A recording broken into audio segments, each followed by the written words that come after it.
Cümleten selamun aleyküm hanımlar, kanalıma hoş geldiniz. Bugün sizlere iki şiş dikişsiz çok güzel bir patik modelinin baştan sona anlatımını yapacağım. Ben patiğimde piyasada rahatlıkla bulabileceğiniz patiklik iplerden kullandım. Tarçın ve krem tonlarında. Kullandığım şişlerimiz hanımlar böyle kısa iki şiş. 3 numara ayrıca. Hemen modelime geçmek istiyorum. Modelim de bu şekilde. Böyle hanımlar. Gördüğünüz gibi patiğimiz bu şekilde çok güzel, çok tatlı şık bir patik oldu. Hanımlar patiğimize bu bölümden, bilek bölümünden başladım. Bu ön tarafını yaptım. Sonra tabanını keserek arkaya geçtim. Hanımlar bu arka bölümleri sizler misinalı şişle yapabilirsiniz. Ama ben misinalı şişlerle rahat öremediğim için bu arka tarafını 3 şişle yaptım. Buradaki ilmeklerimi 3 şişe bölerek o şekilde patiğimin arkasını ördüm. Bu patik benim elimin ölçülerine göre 37, 38 ve 39 numara ayaklar için uyumlu oldu. Hemen patiğimize başlayalım. Patiğimize bu bilek tarafından hanımlar 13 ilmek olarak başladım. Şöyle krem ipimle başlayacağım. 13 adet ilmeğimi atacağım hanımlar bu şekilde. Şu birinci ilmeğim, şu ikinci ilmeğim, 3, şu 4, 5, 6, 7, 8, 9, şu 10, 11, şu 12, şu da sonuncu ilmeğim 13. 13 adet ilmeğimizi bu şekilde atıyoruz. Hemen şuraya bir tane düğüm atacağım hanımlar. Şuradaki ipimin fazlasını da ucundakini de keseceğim artık. Bu şekil. Hanımlar bu bölümde haroşa örgü uygulaması yapacağız. 3 diş haroşayı öreceğiz. 3 diş haroşa derken hemen göstereceğim zaten. Ben hem haroşayı hanımlar hem örgümün ön yüzünde hem de arka yüzünde düz örgü örerek elde ediyorum. Bakın ilk ilmeğimi örmeden aldım. İlmeklerimin hepsini düz olarak öreceğim. Sizler her iki tarafta da yani örgün yüzün hem ön hem arka yüzünde de ters örgü örerek buradaki haroşalarınızı oluşturabilirsiniz. Artık eliniz hangisine yatkınsa, hangisine alışkınsa o şekilde yapabilirsiniz haroşa bölümleri. Bakın sonuncu ilmeğimi de yine ördüm. Geri dönüyorum. Hanımlar şimdi patiğimizin ön yüzündeyiz. Ön yüzü şöyle ayırt ediyorum. Başlangıç ipimiz eğer bu sol taraftaysa ön yüzdeyiz demektir. Bakın burada bir diş haroşamız oluştu bile. Yine kenar ilmeğimi örmeden alıyorum. Diğer ilmeklerimi haroşa olduğu için yine düz olarak örüyorum.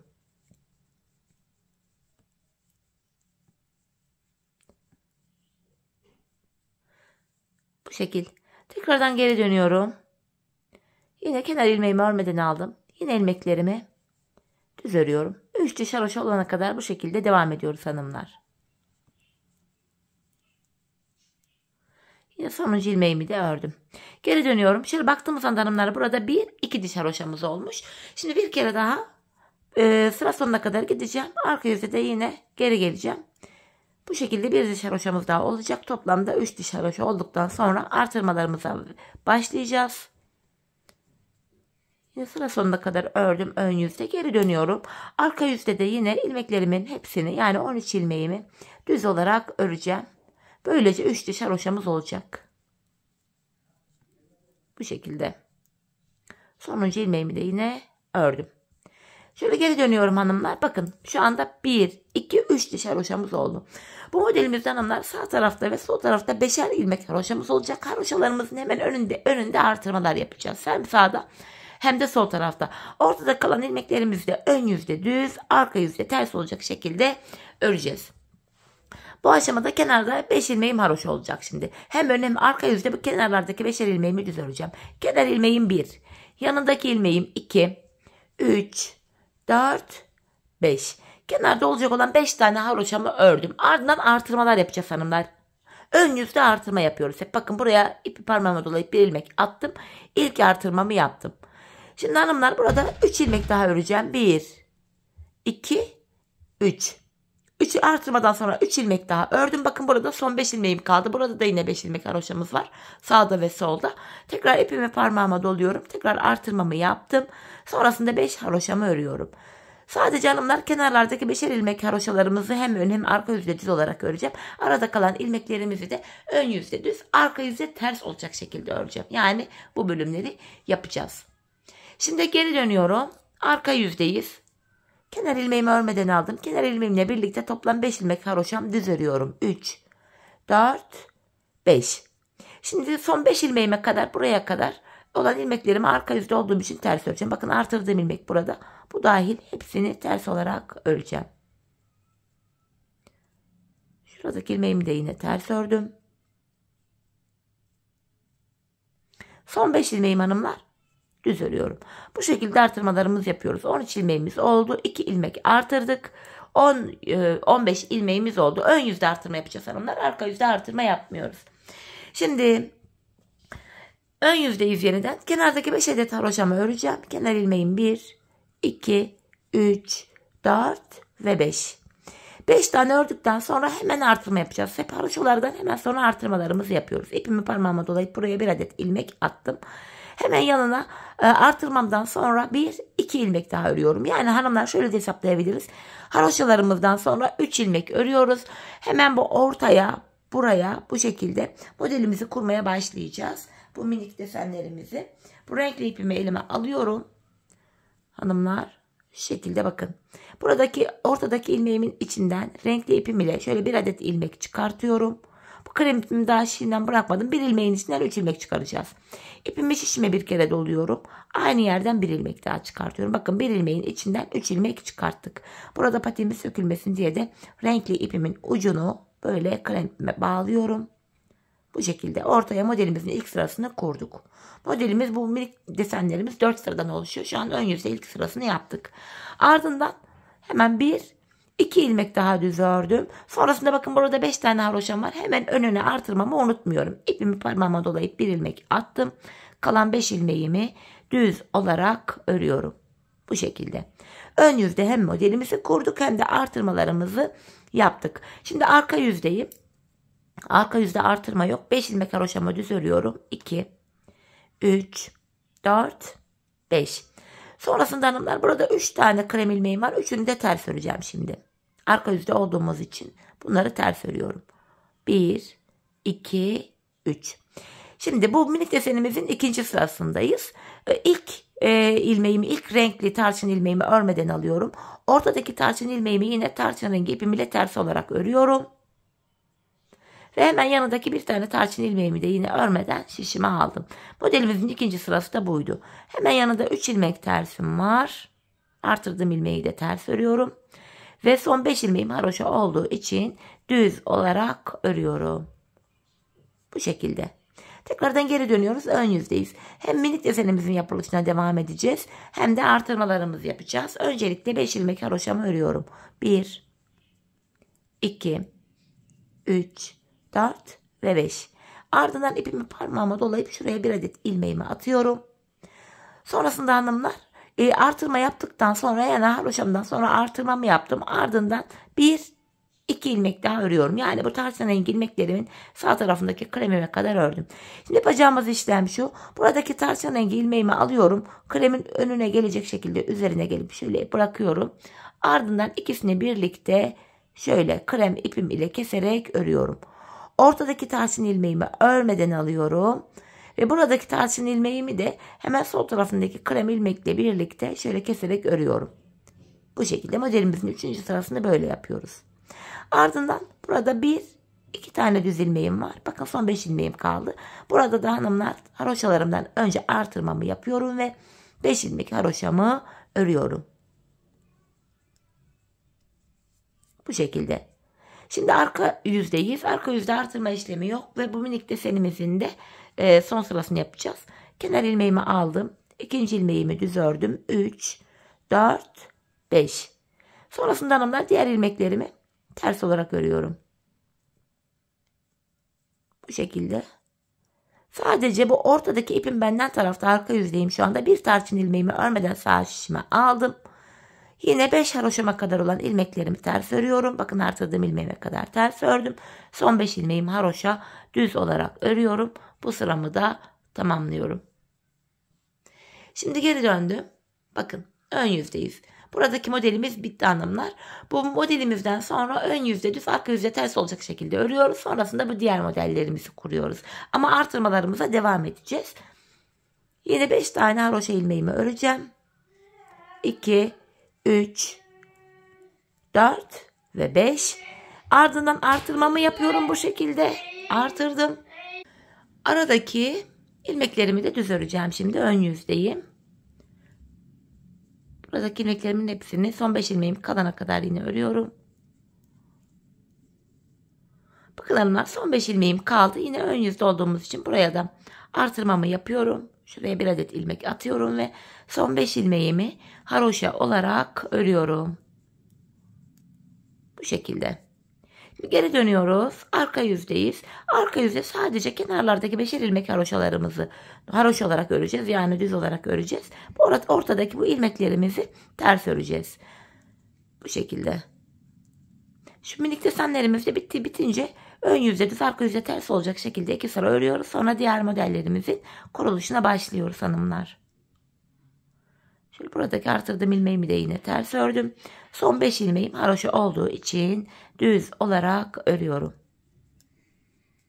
İşte böyle. Şimdi tekrar ön yüzdeyiz hanımlar. Şuradaki ikinci modellerimizin kuruluşunu yapacağız. Bakın bir model kurmuştuk. Şimdi 2 tane model kuracağız. Öncelikle yine şu kenardaki 5 ilmek haroşamı öreceğim. Kenar ilmeğim 1, 2, 3, 4 ve 5. Ardından hemen artırmamı yapıyorum. Artırmamızla birlikte hanımlar toplamda 5 ilmek haroşadan sonra artırma yaptım. Yanına 1, 2 ilmek daha örüyorum. Yani haroşalarımızdan sonra burada 3 ilmek oluyor. Hemen ikinci modelimizi kuruyoruz hanımlar. Devamlı olarak aynı şekilde kuracağız. İlk modeli yaparken de haroşamızı yapmıştık. Artırmıştık. 2 ilmek örüp model kurmuştuk. Burada da yine 5 tane haroşamızı ördük. Artırma yaptık. 2 ilmek ördük. Yeniden modelimizi kuracağız. Bu üçüncü desenlerimizi yaparken de aynı işlemi yapacağız hanımlar. Bu sayı değişmiyor. Şimdi bu tarçın ipimi alttan şöyle kontrollü bir şekilde çok gelmeden alalım hanımlar. Patiğimiz gergin durmasın. Şu arkada biraz esnek bırakarak alalım.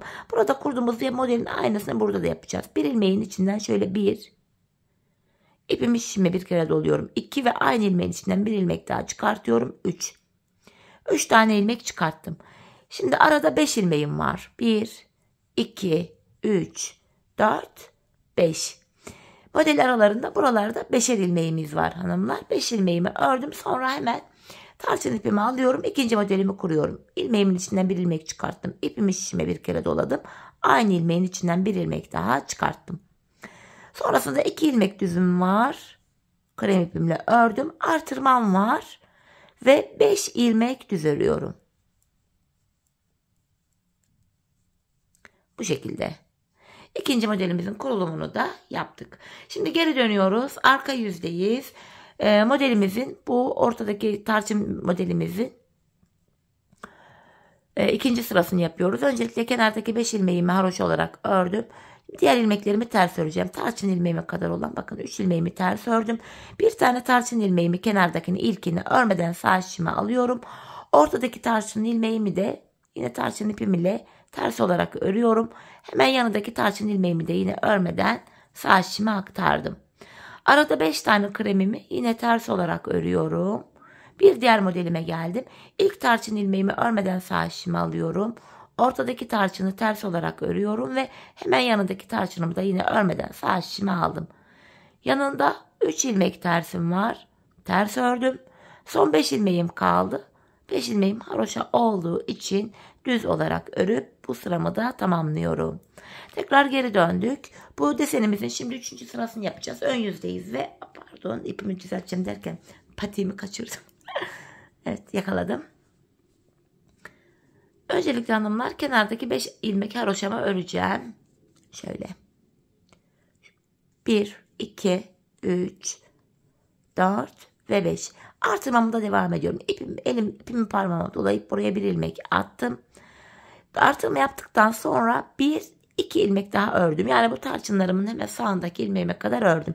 Bu ilk tarçın ilmeğimi alıyorum. Bu ilmeğimin önden gelecek şekilde alıp önüne şöyle bırakıyorum ve ikisini birlikte keserek örüyorum. Ortadaki tarçınımı örmeden aldım. Hemen soldaki tarçın ilmeğimi de yanındaki krem ilmekle birlikte ikisini keserek örüyorum. Bu şekilde. Arada şimdi 3 ilmeğim var. 1, 2, 3. Burada da aynı işlemi uygulayacağız. Bu tarçın ilmeğimi alıyorum. Hemen sağındaki kremin önüne getirip şöyle bırakıyorum. İkisini birlikte keserek örüyorum. Ortadaki ilmeğimi örmeden aldım. Hemen buradaki tarçın ilmeğimi de solundaki krem ilmekle birlikte keserek örüyorum. Yanında 2 ilmek düzüm var. Bakın son 5 ilmeğim kaldı burada haroşa. Haroşalarımdan önce de artırmamı yapıyorum ve son 5 ilmeğimi haroşamı örüyorum.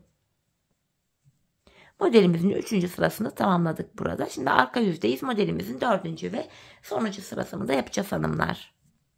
İlmek sayılarımız da gördüğünüz üzere her sırada ikişer ikişer artıyor. 5 tane haroşamı düz olarak ördüm. Şimdi ilmekleri ters öreceğim hanımlar. Bakın ilmeklerimi burada ters olarak örüyorum. Bu tarçın ilmeğimi krem ipim benden tarafta örmeden sağ işime aldım. Yeniden krem ilmeklerimi ters örüyorum. Tekrardan buradaki tarçın ilmeğimi yine örmeden sağ işime aldım. Hemen yanında 4 tane ters ilmeğim var krem. Bunları ters olarak örüyorum. Gördüğünüz üzere son 5 ilmeğim haroşaydı. Düz olarak örüyorum ve yine sıramı tamamlıyorum. Evet hanımlar, gördüğünüz üzere ikinci modelimiz de bitti. Şimdi ön yüzeyiz. Yapacağımız işlem şu. 5 ilmek haroşamızı örelim hanımlar. Artırmamızı yapalım. Çünkü modelimizden sonra 2 sıra düz örecektik. Ön yüzde düz öreceğiz bu araları. Arka yüzde ters öreceğiz. Sadece kenardaki 5'er tane haroşamızı hem ön yüzde hem arka yüzde düz olarak öreceğiz. Ön yüzde hanımlar haroşalarımızdan sonra artırmalarımızı yapmayı unutmayalım. Arka yüzde de ilmeklerimizi yine haroşalarımızı düz, aradaki bu ilmeklerimizi ters olarak örüp tekrar buraya gelelim. Evet hanımlar, ön yüzde ve arka yüzde ilmeklerimi tarif ettiğim gibi ördüm, artırmalarımı yaptım. Şu anda sayacak olursak eğer şişimizde de 27 adet ilmeğimiz oldu. Şimdi bu 3. desenlerimizi yapacağız. Bakın bir desen bir model kurmuştuk. Ardından 2 modelimizi yaptık. Şimdi 3 model yapacağız. Bu 3. modelin kurulumunu da sizlere anlatmak istiyorum. Böyle ilk kurulumunu kafanız karışmasın diye. Kenar ilmeğimi aldım. Toplamda kenar ilmeğimle birlikte 5 ilmek haroşamı örüyorum. Ardından yine ön yüzde olduğumuz için artırmaya devam ediyoruz. Bakın artırmamı yapıyorum. Artırmamdan sonra 2 ilmek düz ördükten sonra ya da dediğim gibi şöyle de hesaplayabiliriz. 5 haroşamdan sonra 3 ilmek daha örüyoruz ve hemen modelimizi kurmaya başlıyoruz. Şöyle yine tarçın ipimi aldım. 1 ilmek düz örüyorum. Artırma yapıyorum. Aynı ilmeğin içinden şöyle 1 ilmek daha çıkartıyorum. Tekrar tarçın ipimi bıraktım. Model aralarında 5 ilmeğim vardı. 2, 3, 4, 5. Şimdi ikinci modelimi yapacağım. 1 ilmek ördüm tarçın ipimle. İpimi doladım. Aynı ilmeğin içinden 1 ilmek daha çıkarttım. 3 ilmek de burada oldu. Arada yeniden 5 ilmeğim var. 3, 4, 5. Üçüncü desenimi kuracağım. Bir tane tarçın ile örüyorum. İpimi doladım. Aynı ilmeğin içinden 1 ilmek daha çıkarttım. Bu şekilde 3. modelimizi de kurduk. Yanında 2 ilmek düz örüyorum. Ve bir tane artırmamı yapıyorum. Kalan 5 ilmeğimi de yine düz olarak örüyorum. Böyle. Arka yüzde de hanımlar zaten artırma yapmayacağız. 5 ilmek haroşamı düz örüyorum. Bu şekilde. Diğer ilmeklerim böyle ters olarak örülecek. Kenardan 5 haroşamdan sonra 3 ilmek daha krem ile ters ördüm. Buradaki ilk tarçın ilmeğimi örmeden sağ içime alıyorum. Ortadaki tarçın ilmeğimi tarçın ipim ile ters olarak örüyorum. Hemen yanındaki tarçınımı da yine örmeden aldım ilmeğimi. Arada 5 kremim vardı. Bunu yine krem ipimle ters olarak örüyorum. Bu ortadaki modelimizi de aynı şekilde yapacağız. İlkini örmeden alıyorum. Ortadaki ilmeğimi tarçın ipimle ters örüyorum. Hemen yanındaki ilmeği örmeden aldım. Tekrar 5 ilmek ters örüyorum. Diğer modelimi de aynı yapacağım. İlk ilmeğimi örmeden aldım. Ortadakini ters ördüm. Hemen yanındaki tarçını da örmeden sağ şişime aldım. 3 ilmeğimi yeniden ters ördüm. Son 5 haroşa ilmeğimi de düz olarak örüyorum ve sıramı tamamlıyorum. Modelimizde 2. sıramızda yaptık hanımlar. Geldik modelimizde 3. sıramıza. 3. sıramızda da yine ön yüzdeyiz. 5 haroşamı ördükten sonra artırmamı yapacağım. Bakın 5 tane haroşam. Artırıyorum. Ardından 1, 2 ilmek düz ördüm. Sonra modelimi yapmaya başlıyorum. Bu tarçın ilmeğimi kremimin önüne getirip bırakıyorum. İkisini birlikte kesiyorum. Ortadaki tarçınımı örmeden aldım. Hemen yanındaki tarçınımı da krem ile birlikte keserek ördüm. Arada 3 ilmeğim var. Ve yeniden bakın buradaki krem ilmek ile bu tarçınımı alıyorum. Tarçını hemen sağdaki kremin üzerine getirip bıraktım. İkisini birlikte keserek ördüm. Ortadaki ilmeğimi örmeden aldım ve hemen yanındaki tarçın ile kremi de birlikte keserek ördüm. Arada yine 3 ilmeğimiz var. Üçüncü modelimizde yine diğerleriyle aynı şekilde yapıyoruz hanımlar. Modelimizin kurulumu bundan ibaret. 4 sıradan oluşuyor zaten modelimiz. Biz şu anda 3. sırasını yapıyoruz.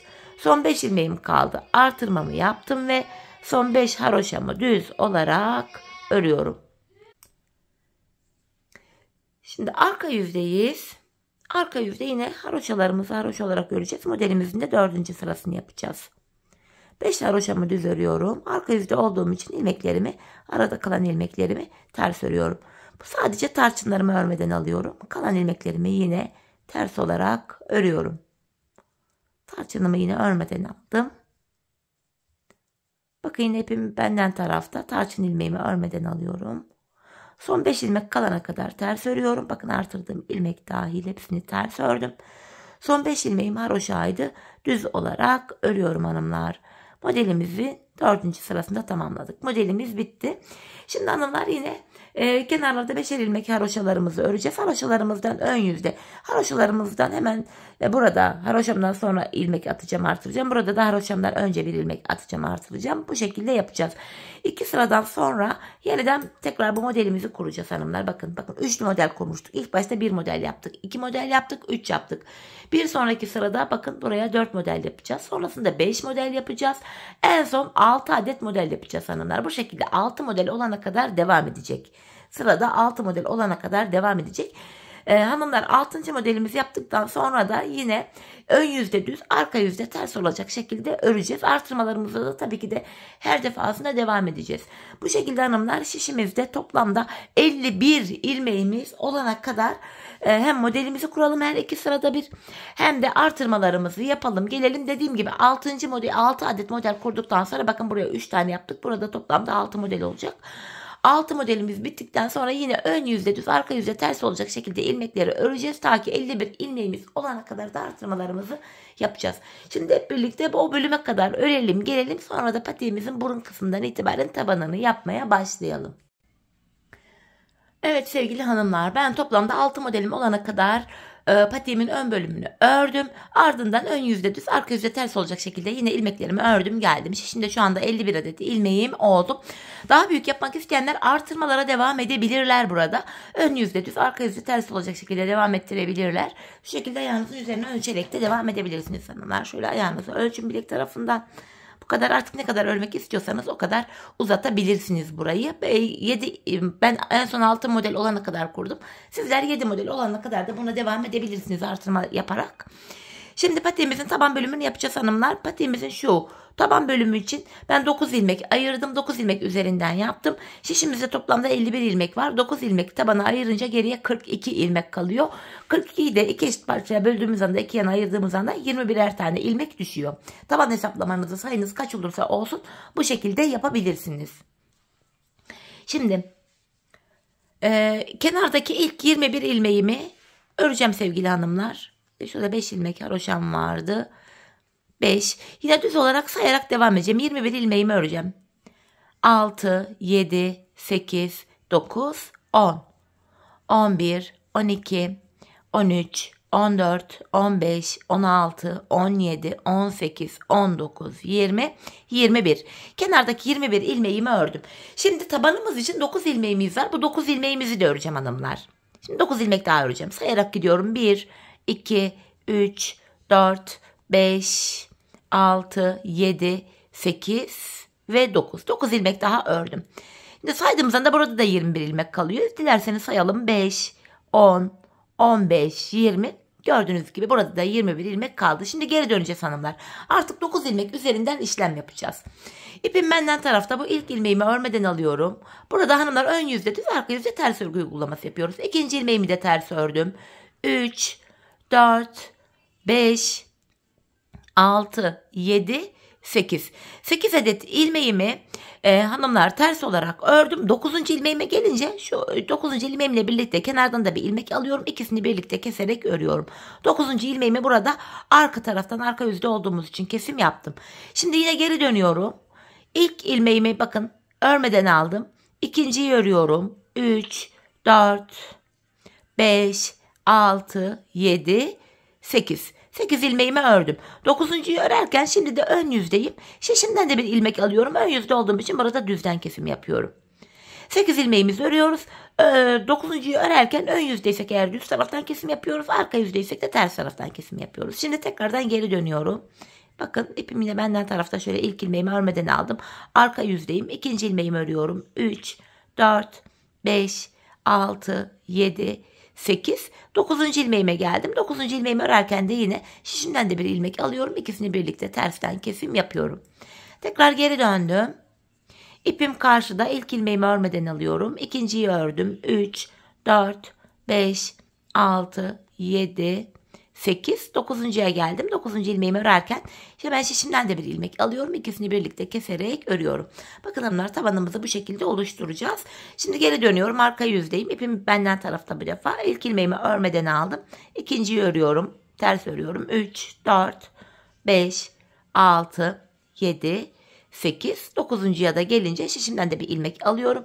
Tersten kesim yapıyorum. Yeniden geri dönüyoruz. Bu defa ipim karşı tarafta. İlk ilmeğimi örmeden aldım. İkinciyi örüyorum. 3, 4, 5, 6, 7, 8, 9'uncuya da gelince şişimden de bir ilmek alıyorum. İkisini birlikte keserek örüyorum. Patiğimizin tabanını bu şekilde yapacağız hanımlar. Biz bu işleme şu yanlardaki ilmeklerimiz bitene kadar devam edeceğiz. Sadece 9 ilmeğimiz kalacak bu işlemin sonunda. Şimdi hep birlikte şu yanlardaki ilmeklerimiz bitene kadar patiğimizin bu tabanını tarif ettiğim gibi örelim ve gelelim. Evet hanımlar, patiğimin taban kısmını bakın sizlere tarif ettiğim gibi ördüm ve geldim. Burada sadece 9 ilmeğim kaldı.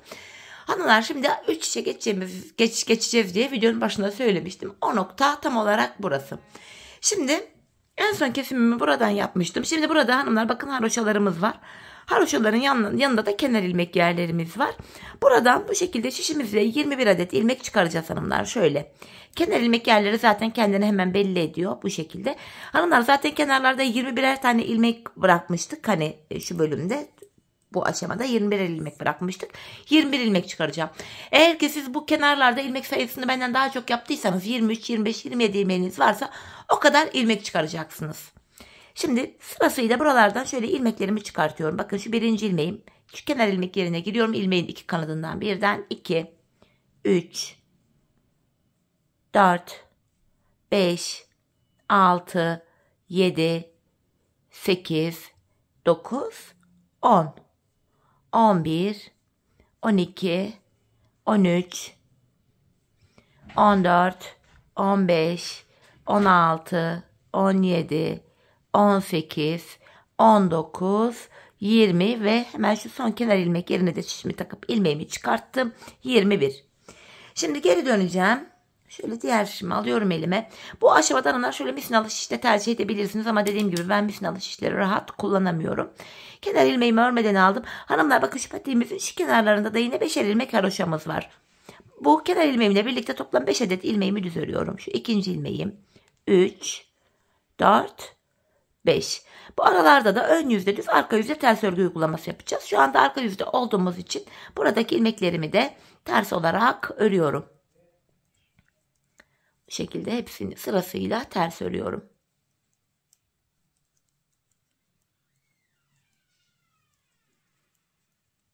Sonuncu ilmeğimi de yine ters ördüm. Şu taban bölümüne geldik. Yine buradaki ilmeklerimi de ters olarak öreceğim.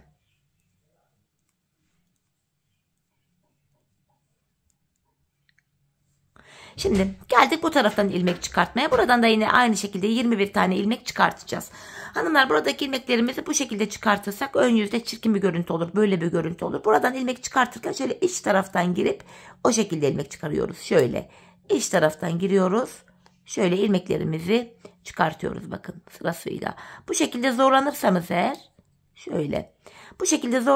eğer şöyle şişinizi çevirin hanımlar. Yardımıyla da ilmek çıkartabilirsiniz. Artık size kalmış bir şey. Şu şekilde.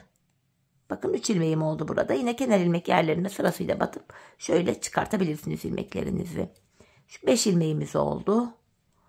Şu 6, 7. Bakın son bölüme kadar ilmek çıkartacağız. Sırasıyla gidiyoruz. Şuradan çıkartıyorum. 8, 3, 5 daha, evet 8 ilmeğim oldu. Yanlışlık olmasın. Şu 9. ilmeğim. Şu 10. ilmeğim. 11, 12, 13, 14, 15, 16, 17, devam edeceğim yine, 18, şöyle 19, 20 ve son kenar ilmek yerine de giriyorum. İlmeğimi çıkartıyorum. 21. 21 ilmek de buradan çıkarttık. Evet, şimdi patiğimizin arka bölümüne geçiyoruz artık hanımlar. Öncelikle bu beneklerimizi yapacağız ama beneklerimizden önce bir sıra gideceğiz, geleceğiz diğer tarafa. Şimdi bakın, ilk kenar ilmeğini örmeden aldım. 5 ilmek haroşam düz. Kenarlarda 5'er ilmek haroşamız var. Aralardaki bölümlerde ön yüzde düz, arka yüzde ters örgü uygulaması yapacağız. 4-5 tane haroş olan ilmeğimi düz olarak ördüm. Yine ön yüzde olduğumuz için diğer ilmeklerimizi de bu şekilde düz olarak bu bölüme kadar öreceğim. Sırasıyla hepsini düz olarak örüyorum.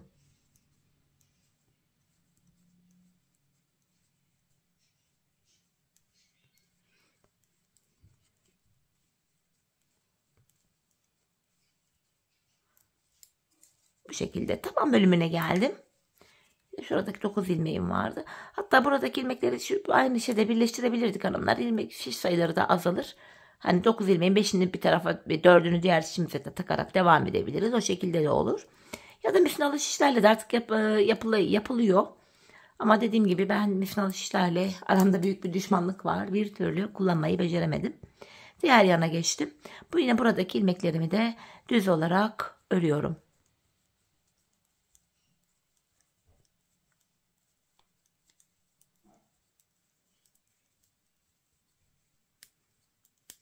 Bakın son 5 ilmeğim haroşa, bunu da yine düz örüyorum. Evet hanımlar, şimdi yine geri dönüyorum. Arka yüzdeyim şimdi. Sadece kenardaki 5 ilmek haroşamı düz öreceğim. Diğer ilmeklerim arka yüzde olduğu için yine ters olarak öreceğim. Bir sonraki sıramızda da bu beneklerimizi kuracağız. Patiğimizin arkası da böyle renkli, güzel, cıvıl cıvıl olsun. Bir de 2 ip birden geçsin, daha dayanıklı olsun diye beneklerden yaptım. Şimdi tekrar tabanımıza geldim. Yine arka yüzde olduğum için buraları da ters örüyorum.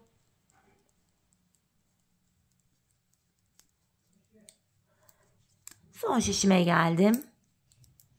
Buradaki ilmeklerimi de sıra sonuna kadar ters olarak örüyorum. Sıra sonuna kadar derken son 5 ilmeğim haroşa, onu unutmuyoruz hanımlar.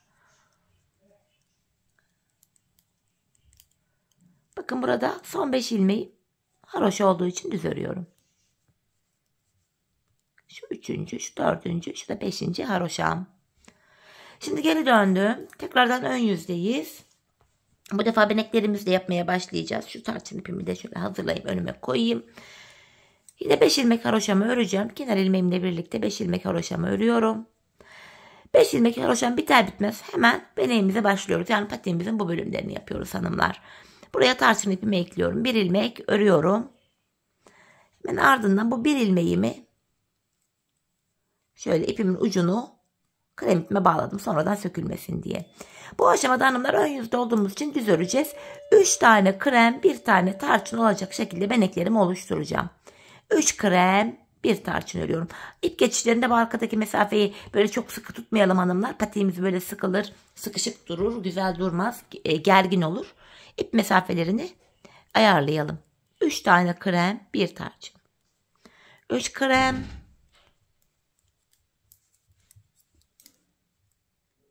devam ediyorum. 1 tane tarçın örüyorum. 3 tane krem, 1 tarçın. Bu şekilde diğer yere kadar devam edeceğiz. Diğer şişime geçtim. Yine 3 krem 1 tarçın şeklinde örmeye devam ediyorum. Bakın, 1 tane tarçınımı ördüm. 3 tane kremim var. 1 tarçın örüyorum. 3 tane kremim var. 1 tarçın örüyorum yeniden.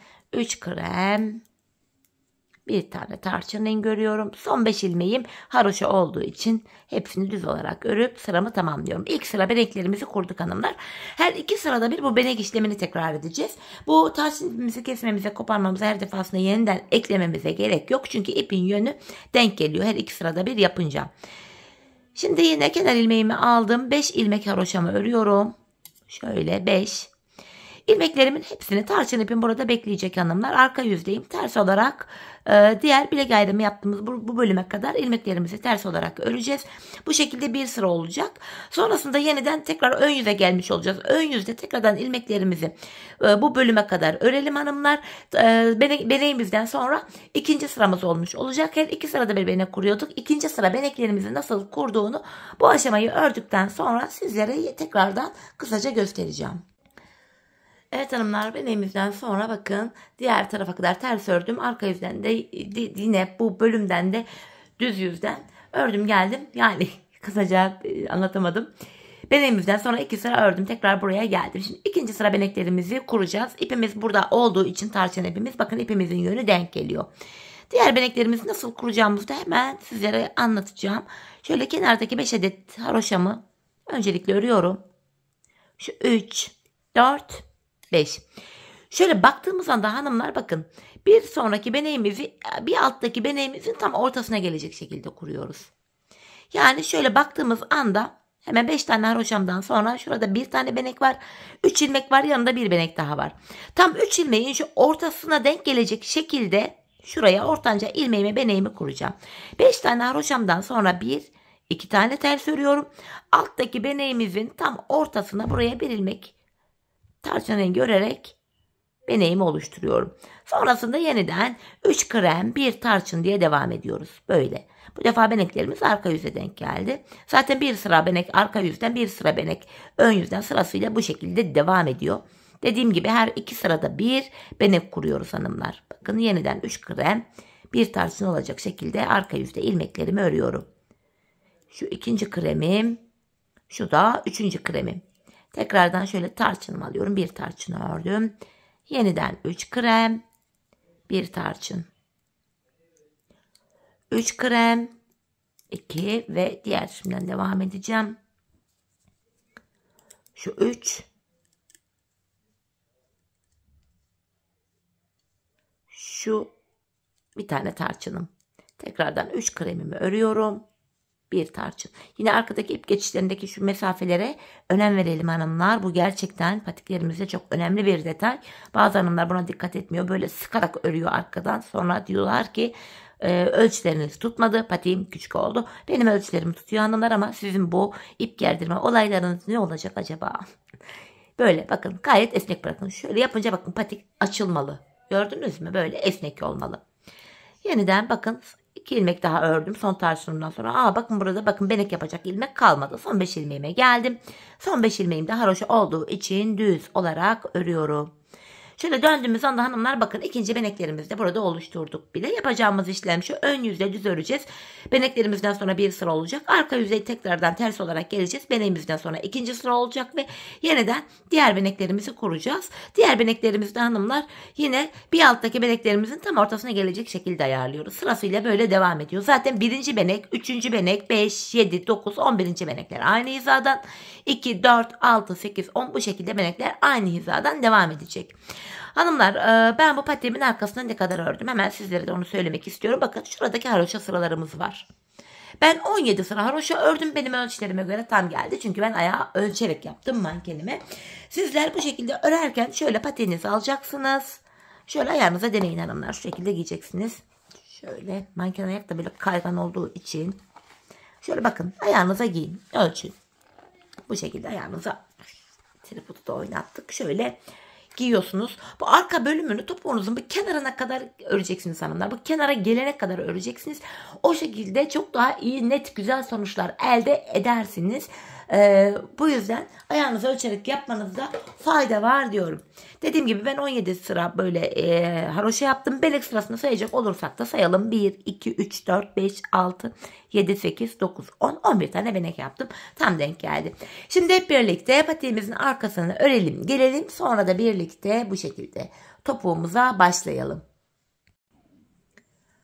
Evet hanımlar, ben patiğimin bu yan tarafını tarif ettiğim ölçülerde ördüm ve geldim. Şekil olarak patiğimiz böyle. Bu aşamada sevgili hanımlar, bütün ilmeklerim bakın şimdi şöyle düz olarak tek şişte toplanacak duruma geldi. Ben bu tarafta bu aşamada ön yüze baktığımız anda sol taraftaki şişime 22 adet ilmeğimi ayırdım. Burada bunu bekleyecek. Topuk kesimindeki de bir ilmekleri saymayalım, kolaylık sağlasın diye. Şimdi patiğimizin topuğunu yapmaya başlayacağız hanımlar. Topuk yaparken kenardaki 5 adet haroşa ilmeğimi yine haroşa olarak öreceğim. Model bütünlüğü sağlansın diye. Bu arada benek yapmış olduğum bu tarçın rengi ipimi de kesip bakın bu kenara bağladım. 5 tane haroşamı örüyorum. 5. Ardından ön yüzdeyim. Düz olarak sayarak örmeye devam edeceğim. 6, 7, 8, 9, 10, 11, 12, 13, 14, 15, 16, 17, 18, 19, 20, 21. İlk 21 ilmeğimi ördüm. 22. ilmeğimi örerken şu öndeki 2 ilmeğimi alıyorum. İkisini birlikte keserek örüyorum. 21 ilmek ördüm. 22.deyken de öndeki 2 ilmeği kestim. Zaten bu sol tarafa da 22 ilmek ayırmıştık. Bu araya bakıyorum. Arada da topuğumuz için sadece 6 ilmeğimiz kalmış. Hanımlar, bu 6 ilmeğimiz her seferinde birer birer kesilip eksilecek, bitecek ve patiğimizin topuğu oluşacak. Şimdi tekrar geri dönüyorum. Arka yüzdeyiz. İp benden tarafta ilk kesmiş olduğum ilmeği örmeden aldım. Diğer ilmeklerimi arka yüzde olduğumuz için ters olarak örüyorum. Sadece kenardaki son 5 ilmeğimi düz öreceğim. Çünkü kenarda 5 ilmek haroşam var. Bakın son 5 ilmeğime geldim. Bunu da düz olarak yani haroşa olarak örüyorum. Tekrar başa geldik hanımlar. Şimdi bir önceki sırada yapmış olduğumuz işlemin aynısını tekrar edeceğiz. İlk 21 ilmeğimi düz olarak öreceğim. 22. ilmeğimi örerken kesimimi yapacağım. 5 tane haroşamı ördüm. Devam ediyorum, sayarak gideceğim. 6, 7, 8, 9, 10, 11, 12, 13, 14, 15, 16, 17, 18, 19, 20, 21 ilmeğimi ördüm. 22.ye gelince de şu öndeki ikisini alıyorum. İkisini birlikte keserek örüyorum. Şöyle ortaya baktığımız anda bir önceki sırada burada 6 ilmeğim vardı. Şimdi 1 ilmeğim eksildi. Gördüğünüz üzere 5 ilmeğim kaldı. Her seferinde buradaki ilmeklerimiz eksiliyor hanımlar. Şimdi yapacağımız işlem şu: tekrar geri döneceğiz. Arka yüzde ilmeklerimizi öreceğiz. Ön yüzde tekrardan ilk 21 ilmeğimizi örüp 22.yi örerken kesimimizi yapacağız. Biz bu kesme işlemini şuradaki son 5 ilmeğimiz bitene kadar devam edeceğiz. Böylece patiğimizin topuğu oluşacak. Şimdi hep birlikte buradaki son 5 ilmeğimiz bitene kadar patiğimizin topuğunu tarif ettiğim gibi keselim ve gelelim. Evet hanımlar, ben buradaki ilmeklerimin hepsini sizlere tarif ettiğim gibi kestim ve geldim. İlk başta bu sol tarafa 22 ilmek ayırmıştık. Bu sağ tarafta da 22 ilmeğimiz kaldı. Her iki çiftimizdeki ilmek sayıları da birbirine eşit. Bu aşamada patiğimizin düz tarafı içeride, ters tarafta şöyle dışarıda kalacak şekilde ikiye katladım. Ben tığ ile kolay kesim yapabildiğim için tığımı aldım elime. İlk kesimimi şöyle yapacağım. Benden taraftaki şişten bir ilmek, karşı şişten de bir ilmek aldım. İkisini birlikte tığım ile topluyorum. Sonraki kesimlerim de şöyle devam edecek. Benden taraftaki şişten bir ilmek alıyorum. İkinciden de bir ilmek aldım. İkinciyi ilkinin içinden geçirip bıraktım. Tığımdaki ilmeklerimi topluyorum. Benden taraftan bir ilmek, diğer taraftan da bir ilmek aldım. İkinciyi ilkinin içinden geçirip tığımdaki ilmeklerimi topluyorum. Karşılıklı olarak şişlerimizden birer tane ilmek alıyoruz ve ikinci şişimizden aldığımız ilmeğimizi ilk şişimizdeki ilmeğimizin içinden geçirip bırakıyoruz ve tığımızdaki kalan 2 ilmeğimizi kesiyoruz hanımlar. Kesme işlemini bu şekilde gerçekleştiriyoruz. Böyle. Kalan ilmeklerimizi de bu şekilde kesip gelelim. Evet hanımlar, ilmeklerimi kestim. Bakın son 2'şer ilmeğim kaldı. İşte buradaki ilmeklerimi de birbiri içinden geçirip tığımdaki ilmeklerimi topladım. Son birer ilmeğim kaldı. Önce benden taraftaki şişteki ilmeği aldım. Sonra diğer şimdiki ilmeğimi aldım. Tığımda 3 adet ilmeğim var. Üçünü birden topluyorum ve buraya 2 tane sıkı bir zincir çekip ipimi kesiyorum. Topuğumuzu kestik hanımlar. Hemen topuğumuza bakmadan önce şu ipimizi de gizleyelim unutmadan. Şöyle sıkılaştırarak gizliyorum. Patiğimizin içindeki bütün iplerimizi bu şekilde gizleyebiliriz. Bakın en son burada ipim kalmıştı. Bunu da şöyle arka ilmek aralarından geçirerek şöyle güzelce gizliyorum. Şimdi bakalım topuğumuza. Bu şekilde hanımlar bakın. 5 şiş patik topuğu gibi kestim. Dikiş yok, hiçbir şey yok. Gayet güzel, şık bir görüntüsü var. Hanımlar, patiğimiz bitti. Şekil olarak görüntümüz bu. Bakın gayet esnek, açılan bir patik. Ben patiğimin kenarına bir de bu şekilde kenar oyası uygulaması yaptım. Sizler dilerseniz böyle sade de kullanabilirsiniz. Ya da benim gibi kenar oyası yapmak isterseniz de sizlere hemen onun yapılışında kısaca anlatacağım. Gayet de kolay bir yapılışı var. Şu renkli ipimi alıyorum. Şuraya bir minik halk oluşturup bir ilmek oluşturacağım öncelikle. Şöyle bir ilmek oluşturdum. İlk topu kestiğimiz yerden şuradan bakın kenar ilmek yerine böyle tığım ile iki kanattan birden batıyorum. İlmek çıkarıp buraya böyle bunu sabitliyorum. Şimdi hanımlar sık iğne yöntemi uygulayacağım ilk başta. Hemen öndeki kenar ilmek yerine şöyle batarak bir adet sık iğnemi yapıyorum. Kirpiğimi yapmak için de 3 tane zincir çekiyorum ve bu sık iğnemin içine tığım ile girerek burayı böyle burada topluyorum. Kirpiğimi oluşturdum. Ardından hemen öndeki kenar ilmek yerine batıp bu kirpiğimi buraya sabitliyorum. İlk kirpiğimi yaptım. Sonra yeniden sık iğne yapacağım. Kirpiğim için 3 zincir çekiyorum. Bakın bu minik şekiller kirpikler oluyor. Hemen sık iğnenin içine tekrar batarak burayı böyle topluyorum. Hemen ön tarafa batarak kirpiğimi sabitliyorum. Yeniden ön tarafa şöyle bir sık iğne yaptım. 3 zincir çekip sık iğnenin içine şöyle batıp çıkarak şöyle kirpiğimi oluşturuyorum. Hemen öndeki kenar ilmek yerine bakın ilmeğin iki kanadından birden girip bunu buraya sabitliyorum. Sonra yeniden diğer kirpiğim için sık iğnemi yapıyorum. 3 zincir çekiyorum. Sık iğnenin arasından böyle çıkarıp kirpiğimi oluşturdum. Ve bunu buraya sabitliyorum. Yeniden ön tarafa sık iğne yapıyoruz. 3 tane zincir çekip sık iğnenin arasından girip kirpiğimi oluşturuyorum. Ve öndeki kenar ilmek yerine batıp sıradaki bunu buraya sabitliyorum. Tekrardan hanımlar bu şekilde sık iğne yapıp 3 zincir çekerek kenar oyamızı yapacağız. Sizler dilediğiniz kenar oyalarında bildiğiniz farklı yöntemlerle de yapabilirsiniz. Ben bu şekilde yaptım. Şimdi hanımlar bu şekilde patiğimizin etrafını dolanalım. İlk başladığımız yere kadar kenar oyamızı tamamlayalım ve gelelim. Evet hanımlar ilk başladığım yere kadar kenar oyamı şöyle dolanarak yaptım ve geldim. Kenar oyamız bitti. Şimdi buraya da şöyle bir tane sıkı zincir çekeceğim ve renk ipimi de artık kesiyorum. Kenar oyamızı da böylece bitirdik. Hemen ipimi de gizleyeceğim arkadan görünmesin diye. Şöyle ilmek yerlerinden şuralardan girerek ipimin ucunu gizliyorum. Böylece hanımlar patiğimizi bitirdik. Bazen yorumlarda soruluyor ip yetiyor mu diyor. Evet hanımlar ip yetiyor. Bir ip artıyor bile. Hatta ben bu ana renk zaten renk ipimiz gördüğünüz üzere gayet az gidiyor. Bu krem ipimi de hemen kalan ipimi de göstereceğim. Bakın ben bir yarım ipten başlamıştım zaten. Bu ipin bir kısmıyla ben bu ipi başka bir patikte kullanmıştım. Bir miktarını yarımdı başladığımda. Bir çift patiğimi ördü. Bu kadar da arttı bile. Bunu da yine başka patikte şöyle sarayım kaldırayım kullanırım. Şimdi hemen makine ayağımı da alacağım. Bir de patiğimizi ayağımızla görelim hanımlar. Manken ayağında yine 37, 38 ve 39 numara ayaklar için uyumlu. Güzelce giydirelim bakalım.